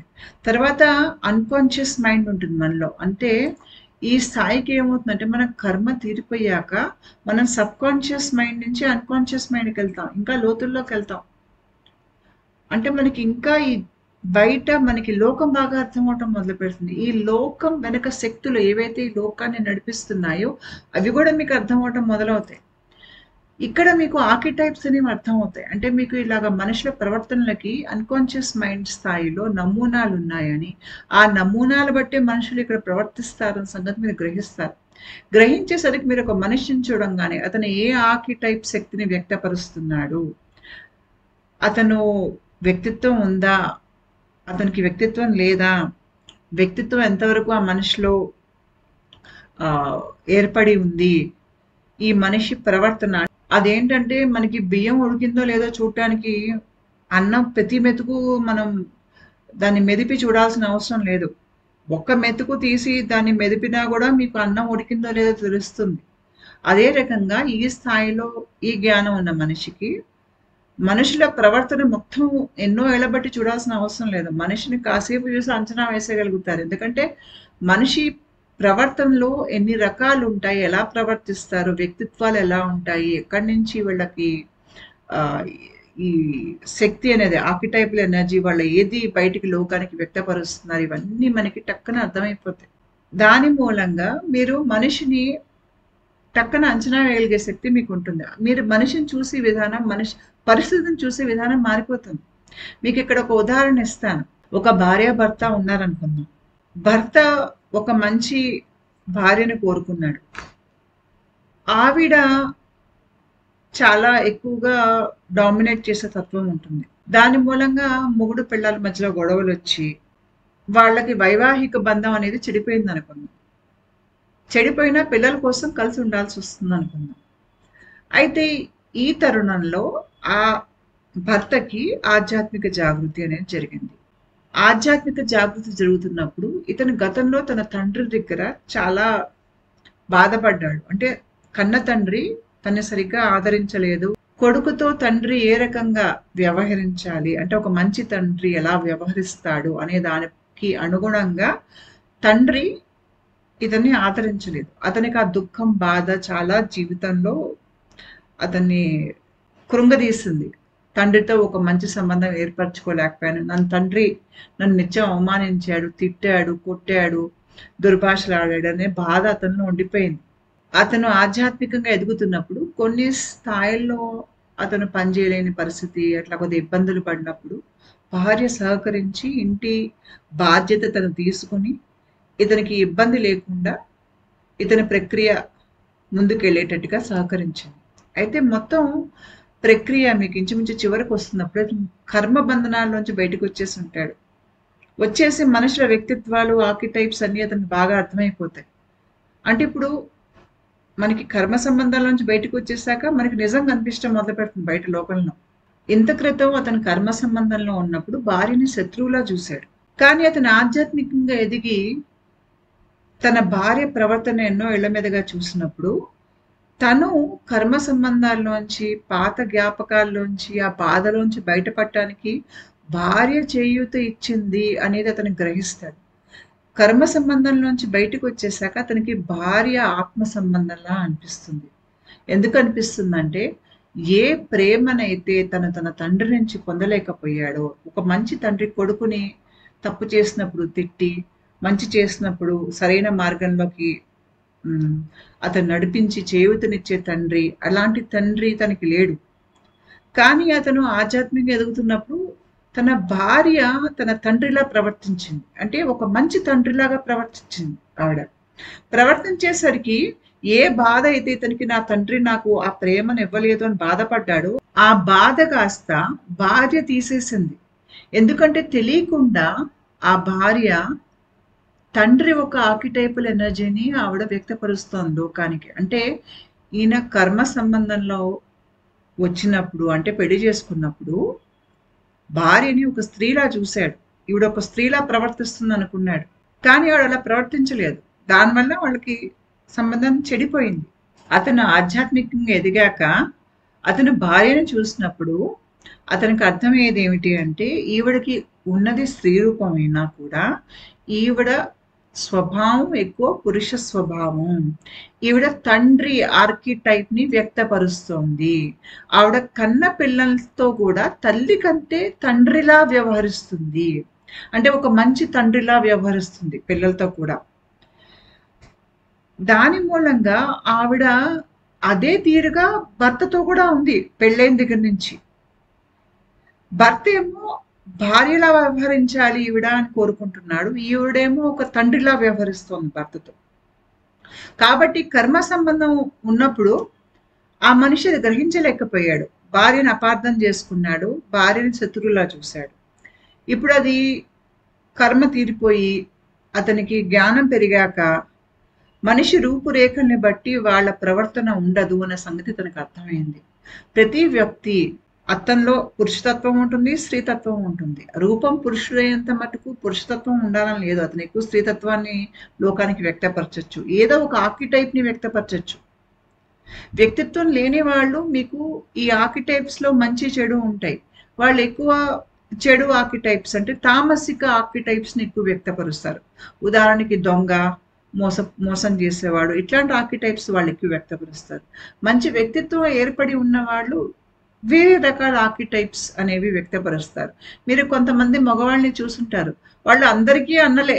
ప్రతి అమ్మాయితో రాఖీ కట్టించేసుకుని అందరితో అన్న అన్న అని పిలిపించుకుంటూ ఆనందపడిపోతూ ఉంటారు. అన్న అని పిలిస్తే చాలా ఆనందపడిపోతారు. ఎందుకు? వీళ్ళు సోదరుడు అనే ఒక ఆర్కిటైప్ ని లోకానికి వ్యక్తపరుస్తున్నారు. వాళ్ళకి అలా బతకడం ఇష్టం, ఆనందం ఇస్తుంది వాళ్ళకి ఎవరైనా అన్న అని పిలిస్తే వాళ్ళని. అదే రకంగా ఈయన భార్య ఏం చేస్తుందంటే తన సహజ గుణం, ఒక మంచి తండ్రికి ఉండేటువంటి మనస్తత్వం, ఆ శక్తిని ఈవిడ లోకానికి వ్యక్తపరుస్తోంది. కాబట్టి ఈయన ఆధ్యాత్మికంగా ఎదుగుతున్నప్పుడు ఏ లోటు అయితే కన్న తండ్రి చేశాడో ఆ లోటు భార్య ఒక తండ్రి రూపంలో తీర్చేస్తుంది అనమాట. తీర్చేసేసరికి ఈయన ఆధ్యాత్మికంగా ఎదిగాక నా తండ్రి నన్ను ఆదరించలేదు అనే ఒక బాధ ఆయన మనసులోంచి వెళ్ళిపోతుంది. ఒకప్పటి కర్మ సంబంధం ఏదైతే భార్యాభర్తల సంబంధం ఉంటుందో ఇప్పుడు పై స్థాయి స్పందనలో అది తండ్రి కొడుకుల సంబంధంగా మారుతుంది. ఆత్మ సంబంధాలకి రూపం ఉండదు. స్త్రీ పురుషుడు ఈ భేదాలు ఉండవు. అది శక్తి. మనం ఆధ్యాత్మికంగా ఎదిగే కొద్దీ మనం ఈ లోకంలో ఆర్కిటైప్స్ లో అంటే నమూనాలు, ఆర్కిటైప్స్ అంటే మనుషుల ప్రవర్తన నమూనాలు అనుకుందాం. ఈ నమూనాలో ఏదో ఒక మంచి నమూనాని మనం లోకానికి వ్యక్తపరుస్తూ ఉంటాం. ఆ విషయం మనం ఈ స్థాయికి వచ్చాక గ్రహిస్తాం. మీరు లోకాన్ని చూసే విధానమే మారిపోతుంది. మీరు ఇప్పుడు మనిషిని స్త్రీగానో పురుషుడిగానో చూడరు. ఇప్పుడు ఆ మనిషిని కాసేపు చూశాక మీకు అర్థమవుతుంది ఈ మనిషి ఎక్కువ స్త్రీతత్వం వ్యక్తపరుస్తున్నాడా, పురుషతత్వం వ్యక్తపరుస్తున్నాడా, ఎలాంటి వ్యక్తిత్వం, ఏ ఆర్కిటైప్, ఇవన్నీ మీకు అర్థమవుతాయి. వాళ్ళు ఎందుకు అలా ప్రవర్తిస్తారు, ఎందుకు అలాంటి నిర్ణయాలు తీసుకుంటారు మీకు బాగా అర్థమవుతుంది. మీకు ఈ మాయలో కనిపించేది ఒకటి, దాని అడుగున కథలు వేరే ఉంటాయనే సంగతి మీకు అర్థమవుతుంది. ఇవన్నీ మీకు కర్మ సంబంధాల నుంచి బయటకు వచ్చేటప్పుడు మీరు నేర్చుకునేటువంటి పాఠాలు. ఈ పాఠాలు మీరు పూర్తిగా నేర్చుకుంటే ఇంకా మీరు కర్మ సంబంధాల్లోకి తిరిగి కూరుకోరు. అయితే ఆధ్యాత్మిక ప్రక్రియలో కనుక మీరు ఉంటే ముఖ్యంగా మీరు లివర్ బాగా పనిచేయాలి. మీకు లివరే కాదు అన్ని అవయవాలు పనిచేయాలి. అయితే లివర్ అనేది మీకు కర్మ సంబంధాలు తెంచుకునేడానికి ముఖ్య అవయవం అదే. మీకు తాగుడు లాంటి అలవాట్లు ఉంటే మానేసుకోండి. ఎందుకంటే వ్యసనాలు ఉంటే గనక లివర్ సరిగ్గా పనిచేయదు. మన ఒంట్లో విష పదార్థాలని తీసేసేదే లివర్. అది బాగా పనిచేయాలి. లివర్ బాగా పనిచేయడానికి ఇంకా వేరే మనకి కొన్ని హర్బ్స్ అవి ఉన్నాయి. మిల్క్ థిస్సిల్ అని దొరుకుతుంది మీకు. తర్వాత జుజుబే అంటే మన రేగికాయలు, రేగిపళ్ళు దొరుకుతాయి కదా మనకి. రేగిపళ్ళు చాలా మంచిది లివర్కి. మీకు ఇప్పుడు డిసెంబర్ జనవరి నెలలో దొరుకుతాయి. అవి బాగా తినండి. డాండిలియాన్ అని దొరుకుతుంది. అంటే మన దాన్ని సింహదంతి అని అంటాం తెలుగులో. ఇక్కడ పక్కన పూలు ఉన్నాయి చూడండి, ఆకులు. ఈ సింహదంతి పూలు ఆకులు వీటి కషాయం తాగటం కూడా చాలా మంచిది లివర్కి. లివర్లో ఏదైనా విష పదార్థాలు ఉంటే తీసేస్తుంది. మామూలుగా ఈ సింహదంతి మనకి బయట పొడి కూడా దొరుకుతుంది ఆయుర్వేదం షాప్లో. మనం ఇంట్లో తెచ్చి మనం వేసుకున్నా కూడా అదే కలుపు మొక్కలా పెరుగుతూనే ఉంటుంది. దాని కషాయం మంచిది. మళ్ళీ బీట్రూట్, స్పైరులినా దొరుకుతుంది మార్కెట్లో, మీకు క్యాప్సూల్స్ దొరుకుతాయి. అల్లం, ఇవన్నీ మీకు లివర్ బాగా పనిచేయడానికి ఉపయోగపడతాయి. పసుపు కూడా పనిచేస్తుంది. అంతేకాకుండా vitamin C, vitamin E, biotin మీ గోల్డ్ బాగా పెరగడానికి పనిచేస్తుంది. కోలైన్, జింక్, ఇవన్నీ మీకు లివర్ బాగా పనిచేయడానికి సప్లిమెంట్స్. పూర్వం మన వాళ్ళు రాగి చెంబులో నీళ్లు రాత్రంతా పెట్టుకుని పొద్దున తాగేవాళ్ళు. మీకు లివరు కాపర్ అంటే రాగి అనేది లివరు అది దాస్తుంది. కాబట్టి మీరు మరీ అతిగా కాకుండా అంటే నిత్యం రాగి చెంబులో తాగాల్సిన అవసరం లేదు. రాత్రంతా రాగి చెంబులో నీళ్లు పెట్టుకొని పొద్దున తాగితే మీ లివర్‌కి మంచిది. అంతేకాకుండా మధ్య మధ్యలో నాభి లోపల కొద్దిగా వెచ్చటి కొబ్బరి నూనె చుక్క ఒకటో రెండో వేసుకోండి. దానికి కారణం ఏమిటి అంటే మనకి నాభి లోపల బ్యాక్టీరియా వైరసెస్ అనేవి ఏర్పడతాయి.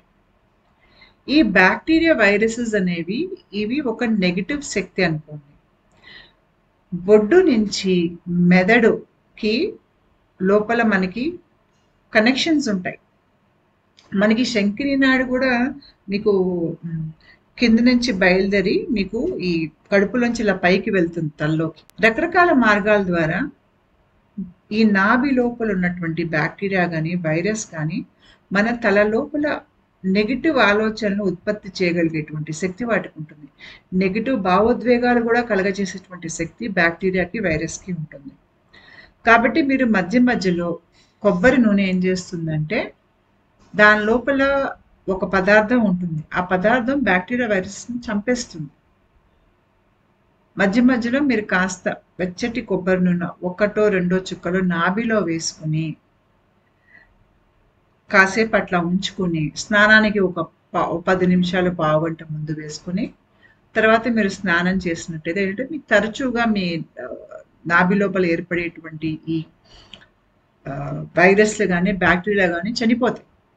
దాని మూలంగా మీకు నెగిటివ్ ఆలోచనలతో ముఖ్యంగా ఎవరైతే పీడింపబడి ఉంటారో కొద్దిగా మన మీద ఈ నెగిటివ్ ఆలోచనల ప్రభావం తగ్గుతుంది. గర్భ సంబంధాలు అనేవి మనం జీవితంలో ఉంటే మనకి ఎప్పటికీ స్పందన పెరగదు. కర్మ సంబంధాలని మనం భరించకూడదు అనే ఒక మంచి పాఠం నేర్పించేది ప్రహ్లాదుడి కథ. మీరు ఆ కథలో చూసారంటే నరసింహస్వామి హిరణ్యకశిపుడి మొత్తం కడుపు తెరిచి దానిలో ఉన్నటువంటి అవయవాలన్నింటినీ బయటికి తీసేస్తాడు. అలా తీసేయటం మూలంగా కర్మ సంబంధాలని తెంచుకోమని, అది తెంచుకుంటేనే మనం జ్ఞానవంతులు అవుతాం అన్న సంగతి మనకి కథ చెప్తుంది. మీలో ఆ తెంచుకునే శక్తి రావాలన్నా మీకు వాళ్ళకి ఆ ధైర్యం మీకు లేదనుకోండి, అప్పుడు నరసింహస్వామిని మీరు ప్రార్థించండి. నరసింహస్వామి సింహం ముఖం మన దేహంలో ఉన్నటువంటి సింపథెటిక్ నర్వస్ సిస్టమ్ మీద వారి ప్రభావం చాలా ఎక్కువగా ఉంటుంది. ముఖ్యంగా ఈ జూలై ఆగస్ట్ నెలల్లో సింపథెటిక్ నర్వస్ సిస్టమ్ అనేది చాలా యాక్టివేట్ అయి ఉంటుంది.